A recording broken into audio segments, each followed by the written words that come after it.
ஆமாம் கரெக்ட் தான், amazing institution. அந்த ஆனந்தம் அவங்க இன்ட்ரடியூஸ் பண்ணி அந்த அப்புறம் அவங்க ஸ்கூலுக்கு நாங்கள் போன போது நானும் சுவாமியும் போயிருந்தோம்.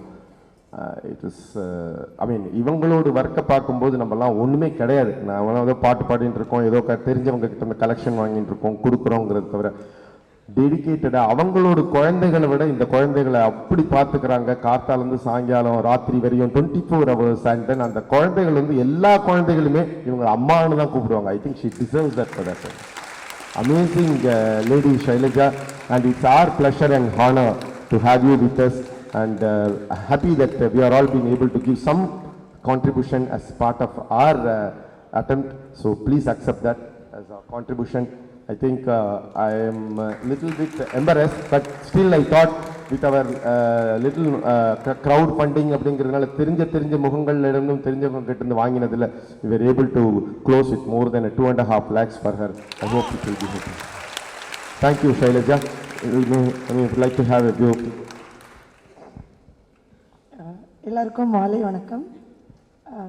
சார் சொன்ன மாதிரி எல்லாருக்கும் ஒரு லைஃப்பில் ஒரு விஷயம் பண்ணணும்னு தோணும். நான் வந்து MSW and MPhil clinical psychology and special B Ed முடிச்சிருக்கேன். என்னுடைய வந்து கோல் செட் என்னென்னா, ஆக்சுவலாக நான் வந்து ஒரு அரசு துறையில் தான் ஒர்க் பண்ணிகிட்டு இருந்தேன். என்னுடைய வேலை வேண்டான்னு சொல்லி எழுதி கொடுத்துட்டு வெளில வந்தபோது ஐ திங்கிங் நான் என்ன பண்ணியிருக்கேன் அப்படின்னு திரும்பி பார்க்கும்போது நான் ஒன்றுமே பண்ணல. நல்ல மகளாக, நல்ல மருமகளாக, நல்ல மனைவியாக, நல்ல என்னுடைய குழந்தைகளுக்கு நல்ல தாயாக இருந்ததோட என்னுடைய லைஃப் டைம் முடிஞ்சிருமோன்னு பயந்துட்டேன். அப்போ தான் வந்து தோணுச்சு, ஓகே என்ன பண்ணலாம் அப்படின்போது ஒரு மினி ரிசர்ச் பண்ணி ஆதரவற்ற நிலையில் இருக்கும் பெண் பிள்ளைங்க அப்படின்னும் போது ஸ்பெஷல் நீட் கேட்டகரியில் தமிழ்நாட்டில் எங்கேயுமே பெண் பிள்ளைங்களுக்குன்னு தனி காப்பகம் கிடையாது. ஸோ அதை நம்ம இனிஷியேட்டிவ் எடுத்து பண்ணணும்னு சொல்லி அரசு கிட்ட அதிகாரம் வாங்கிட்டு உத்தரவின் அடிப்படையில் என்னென்ன பேசிக் நீட்ஸ் எல்லாம் இருக்குன்றத பண்ணி வச்ச பிறகு ஒவ்வொரு குழந்தையுமே கவர்மெண்ட்டில் சில்ட்ரனுக்கான கோர்ட்டுன்னு ஒன்று இருக்குது, CWC. அந்த கோர்ட்டில் இருந்து ஆர்டர் ஆகி வரக்கூடிய குழந்தைகளுக்கு மட்டுமே இலவசமாக பண்ணிகிட்ருக்கேன். 2013 ஸ்டார்ட் பண்ணி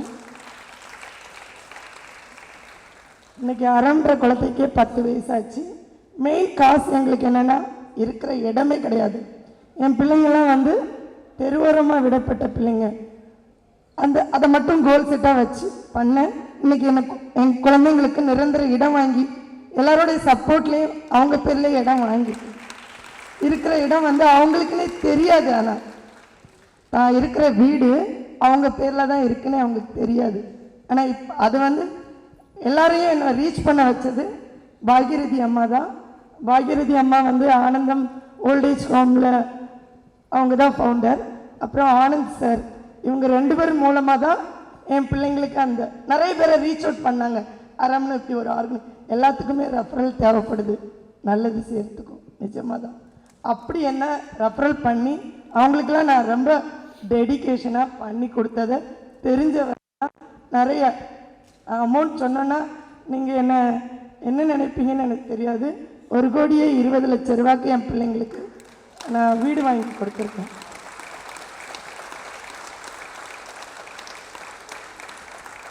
எல்லாரோடைய சப்போர்ட் ஒருத்தர் இல்லை, கிட்டத்தட்ட அதில் நிறைய பேர் சப்போர்ட். கண்டிப்பாக என்னால் சிங்கிளாக பண்ணியிருக்க முடியும். ஓனர் வந்து என்ன தெரியுமா சொன்னார், நீங்கள் உடனே காலி பண்ணிருக்கணுன்னு நான் அழுதுட்டேன். படுத்த படுக்கையாகவே 8 பெண் பிள்ளைங்க இருக்காங்க. ஸோ அதில் வந்து 4 பேர் வந்து நீசில் ஃபீடிங், அவங்களுக்கு மூக்கு வழியாக தான் சாப்பாடு போடணும். 4 பேருக்கு வந்து அரைச்சி தான் கொடுக்கணும். மற்ற பிள்ளைங்களுக்கெலாம் நல்லா நடமாடி தருவாங்க. இது இல்லாமல் 8 பேருக்கு டயப்பர்ஸ், அவங்களுக்கு யூரின் மோஷன் வர்றதெல்லாம் தெரியாது. சடன்னு காலி பண்ண சொல்லிட்டாங்கன்னா நம்ம எங்கே போகிறது அப்படின்றத மட்டும்தான் நான் பாக்யரதி அம்மா கிட்ட போய் சொன்னேன். அவங்க தான் எல்லாரையும் எனக்கு கை காமிச்சு விட்டேன். இருந்தாங்கன்னா நான் அவங்களுக்கு ஹக் பண்ணி அழுதுருப்பேன். நான் அவங்க மூலமாக தான் என் பிள்ளைங்களுக்கு நிரந்தர இடம் கொடுத்துருக்கு. சாரோட தங்க எங்கள் ஹோமுக்கு வந்திருந்தாங்க. அவங்கள பற்றி சொல்லியே ஆகணும். ஒரே ஒரு நாள் தான் வந்திருந்தாங்க.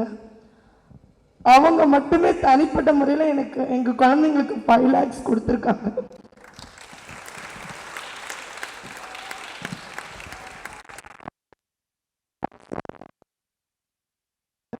வந்து பார்த்து இப்படி நாங்கள் பண்ணுறோமா அப்படின்னு சொல்லியிருக்காங்க. சொல்லி இந்த அமௌண்ட்டை கொடுத்துருக்காங்க. எனக்கு தேங்க்யூ ஸோ மச். ஏன்னா என் பிள்ளைங்களுக்கு வந்து சர்வைவல் கொடுக்கணும்னு ரொம்ப விருப்பம். எஜுகேஷன் தாண்டி நிறைய விஷயம் கொடுக்கணும் அப்படின்ற அடிப்படையில் அவங்களுக்கும் தனித்திறமைகள் நிறைய இருக்கு.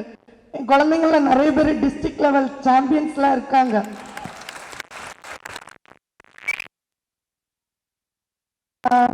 வெக்கேஷன்ல வந்து நம்மளால ஒரு ப்ராடக்ட் வந்து உருவாக்க முடியுன்றத சில டெஃப் அண்ட் டம்ப் குழந்தைங்கள்லாம் அதை ப்ரூவ் பண்ணியிருக்காங்க. கொஞ்சம் குழந்தைங்க தான் என்னால் இங்கே கூட்டிட்டு வர முடியும். சவுண்டு சிலருக்கு பிடிக்காது, அவங்க ரொம்ப அவங்கள கண்ட்ரோல் பண்ண முடியாத சூழ்நிலை வந்துருமோன்னு சொல்லி தான் கொஞ்சம் பேர் எனக்கு இந்த ஆப்பர்ச்சுனிட்டி. ரொம்ப நன்றிங்கம்மா சைலஜா மேடம், ரொம்ப நன்றி. Thank you. I think thanks for the support. Actually, she has kept a box. அவங்களுக்கு அறம் வாலண்டியர்ஸ் இருக்காங்க and a scanner is there. Whoever wants to contribute, I will compulsions எல்லாம் எது கொடுத்தாலும் 100 ரூபா கொடுத்தாலும் 200 whatever it is, the receipt will be given. People can scan and pay and it's there outside. Thank you.